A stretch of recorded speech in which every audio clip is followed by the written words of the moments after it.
Hello everyone welcome back to my mini vlog. हजुरहरू सबैजना सन्चै हुनुहुन्छ होला है। अन्त म पनि यता सन्चै छु। अन्त आज चाहिँ 2 दिन भयो यस्तो राम्रोसँगले घाम लागेको, लुगाहरू पनि मजाले सुकिसक्यो हाम्रोतिर चाहिँ है।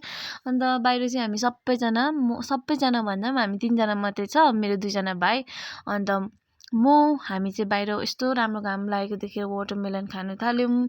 कति बजीतिर भन्दा अराउन्ड 3:30 तिर भएको थियो होला। तर पनि आज चाहिँ इभिनिङसम्म नै मजाले घाम लागिरहेको थियो नि त।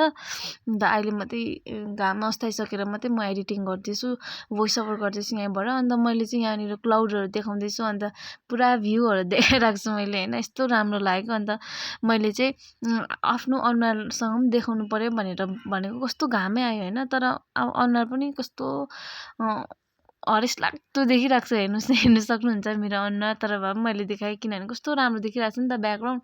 त्यही भएर मैले सानो क्लिप निकालेँ यहाँबाट। अन्त म चाहिँ फेरि पनि क्लाउडको चाहिँ मजाले निकाल्नु पर्यो भनेर भाइहरूसँग गफ गर्दै हामीले एउटा डल्लै थियो होला, अगाडि नै खाइएको थियो। अन्त अहिले पनि आधी गर्दै एउटा वाटरमेलन डल्लै खाइसक्यो आज एक दिनमा।